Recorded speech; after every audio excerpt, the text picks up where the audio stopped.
Hey, shalom, shalom. First and foremost, I want to give all praises, glory, and honor to Yahweh Bahasham, Yahweh Shai Bahasham Rachakwadash, double honors to the apostles and elders of Great Millstone. Salutations, much love and respect to you, Akim, out there pushing this word out in truth and sincerity. This lesson is going to be entitled, We Have Not Passed, We Have Not Entered into the Bond of the New Covenant as of yet. And this is pursuing to Ezekiel, the 20th chapter, which I'm going to read, because there's an argument of whether we're in the new or the old covenant. Like the other apostle Tahar says, which is the best answer. We are in between the old and the new covenant. Okay? We're going into a transition. All right? There's key things to show you that we're in neither. Right, but this particularly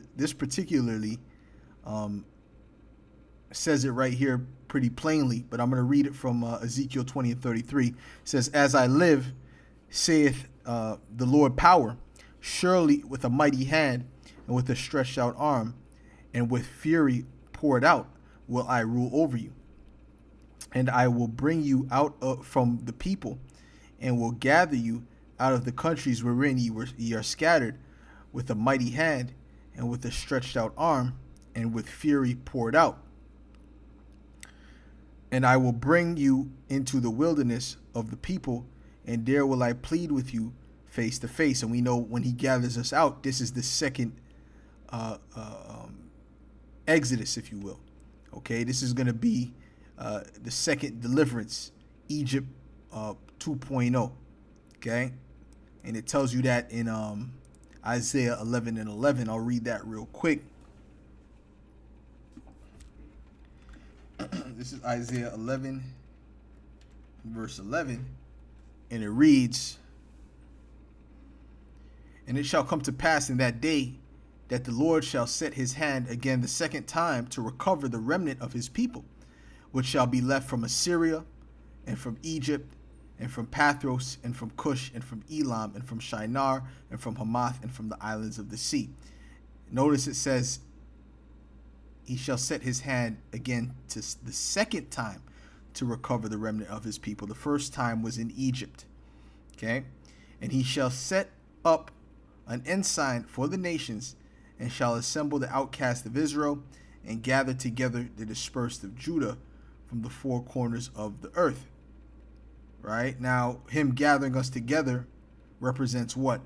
Represents the marriage. Okay? It represents the marriage, right? When you go into, and I'm going to go back to Ezekiel, the 20th chapter.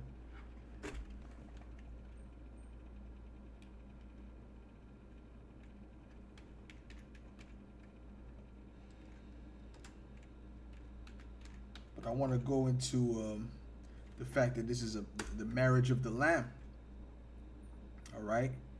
And when there's a marriage, okay, there's a covenant made. Right? And symbolically, the woman, what? When you cut her hymen, right? Because in the ancient world, the women were virgins when you married them. Okay, for the most part. So you would cut their hymen, and what would happen is blood would come out, and that basically signifies a covenant. Because a covenant, it's a covenant with blood. Okay. Hold on, give me a second. Just like when we had the first covenant, right? He sprinkled the blood. First of all, he sacrificed the animal, the clean animal. He sprinkled the blood upon the Israelites. That was to solidify the covenant. Same thing with Yahweh Shai when he went upon the cross, right? And he shed his blood. Then guess what? That was another covenant. That was us going into the new covenant, okay? Or giving us access to the new covenant, rather. Okay? We're not fully in the new covenant. This is what we're saying. Okay? We haven't entered into the bond of the covenant. Now,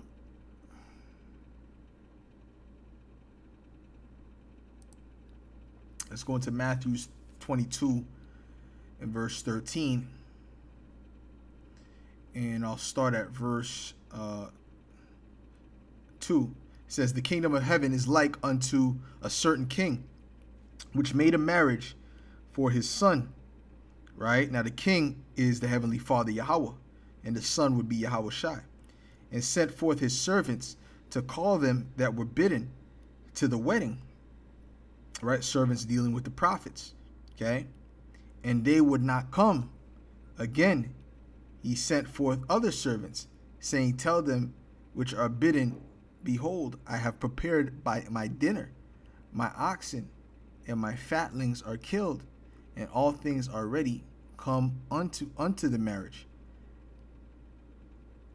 But they made light of it, and went their ways, one to his farm, another to his merchandise, and the remnant took his servants, and entreated them spitefully, and slew them. But when the king heard thereof, he was wroth. Right? Yeah, just like they slew what? The prophets. Right? The Heavenly Father was sent the prophets out with a message, and these wicked Israelites slew the prophets. And he set forth his armies, and destroyed those murderers, and burned up their city.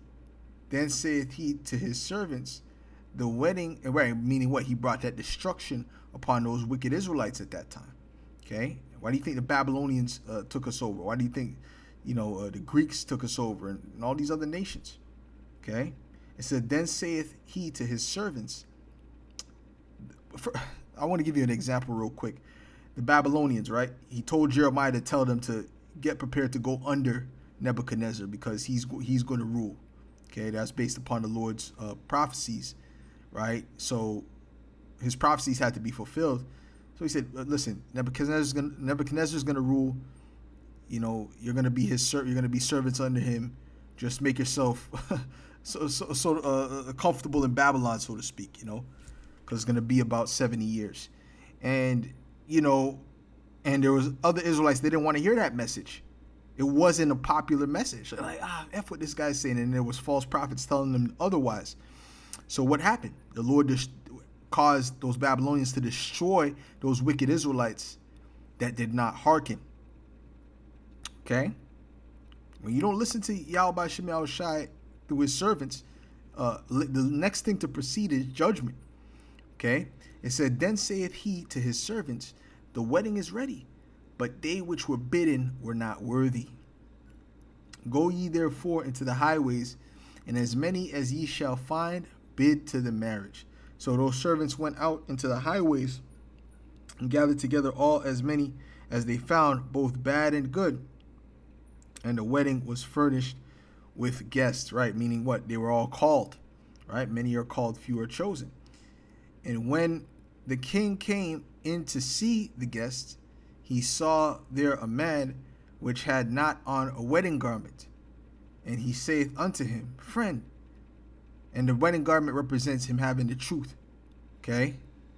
And he saith unto him, friend, how camest thou in hither, not having a wedding garment? Why? Because this was a wedding. This was a wedding, meaning the joining together. We're getting ready to come to the joining together of Yahweh Shai and the elect, right?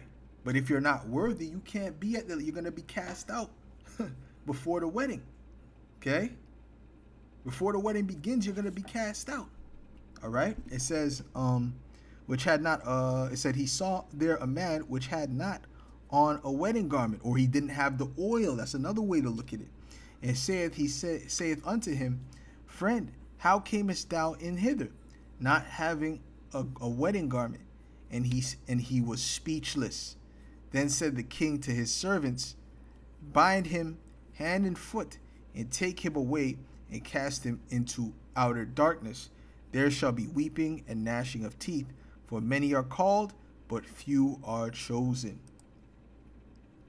All right, now coming back to Ezekiel, the 20th chapter, this is dealing with, when the marriage happens. Okay, it says, and I will bring you out from the people, and will gather you out of the countries where ye are scattered, with a mighty hand, and with a stretched out arm, and with fury poured out. And I will bring you into the wilderness of the people, and there will I plead with you face to face. like as I pleaded with your fathers in the wilderness of the land of Egypt, so will I plead with you, saith the Lord," meaning he will judge you. Okay? Meaning he will judge you. You're going to be out in a particular wilderness, and the Lord is going to be looking to see who's worthy and who's not. And you're not going to be able to fake to see if you really believe in Yahweh Shem Yahweh Shai. Oh, yeah, I believe, because you're scared. No, no, no. Remember, your thoughts will be able to be read. Okay? So if you're not worthy, that's it. Okay, you're going back up to the spirit world. You're not ready. You're not ready you're not going to enter into the kingdom of heaven. Okay? It says, and I will cause you, it says, so will I plead with you, saith the Lord power. I don't know if I read that part. And I will cause you to pass under the rod, and I will bring you into the bond of the covenant. See, so that's going to happen after we meet the Lord. Okay? That's when we're going to be brought into the bond of the covenant. You what happens is you do the ceremony, you're gathered to the wedding, right? You're up in the chariots. This is how the weddings go. This is how weddings went in the ancient world typically. You gather, you get called to the wedding, get invited, you get gathered to the wedding, and you're at the wedding, and after the wedding, right? Then, they go into their chambers, and the husband, the groom, has sex with the woman. Okay, and then what? Then they're officially joined together. Okay, because a sex consummates marriage. It says, right, and when it said that I will cause you to pass under the rod, this is an ancient custom. I'm going to read it in the commentary. It's an ancient custom of how they would count their sheep. Okay, so the Lord is going to count and make sure all his sheep are in place. Right? It says, go to the Ellicott's commentary for English readers. It says, to pass under the rod, a figure taken from the shepherd's way of counting and examining his flock. Okay, so that's what Yahweh Shai will be doing. Okay, that's why he's going to see who are the rebels and who are not. And I will which he already knew, he already knows, but it's all part of the show. It says, and I will purge out from among you the rebels, and them that transgress against me, I will bring them forth out of the country where they sojourn, and they shall not enter into the land of Israel. And ye shall know that I am Yahweh. Yeah, where are they going to go? They got to go back to the spirit world. You know what I'm saying? We're going to have some Israelites that are just bums in that time. Just live. Nah, man. Oh, he said that those that would not that I reign over them, bring them hither and slay them before me. Okay, so this is when we're going to enter into the bond of the covenant. Okay, we're not in the bond of the covenant. Because what you're saying by saying we are completely in the New Testament, meaning you're completely under the bond of the covenant. Well, the bond of the covenant, there's a lot of things that entails. In Hebrews, the 8th chapter, shows you that. This is Hebrews 8 in verse 6. It says, but now hath he obtained a more excellent ministry, by how much also he is the mediator of a better covenant, which was established upon better promises. For if that first covenant had been faultless, then should no place have been sought for the second. For finding fault with them, he saith, behold, the days come, saith the Lord, when I will make a new covenant with the house of Israel and with the house of Judah, not according to the covenant that I made with their fathers in the day when I took them by the hand to lead them out of the land of Egypt, because they continue not in my covenant, and I regarded them not, saith the Lord. Right?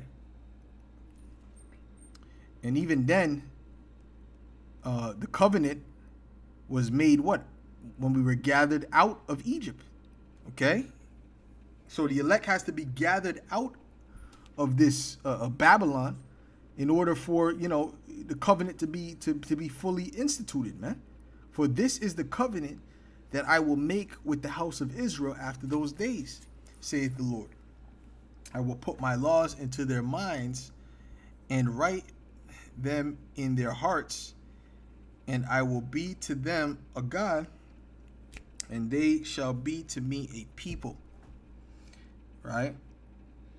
And they shall not teach every man his neighbor and every man his brother, saying, Know the Lord, for all shall know me, from the least to the greatest. Does every Israelite know the Lord? No. Okay? For I will be merciful to their unrighteousness, and their sins, and their iniquities will I remember no more. In that he saith, a new covenant he hath made the first old. Now that which decayeth and waxeth old is ready to vanish away. Is it completely gone now? No. That's why the apostle said what? We're in between the old and the new. But it's ready to vanish away. Okay? So, with that, Lord willing, this was edifying to the elect. And I'll say shalom.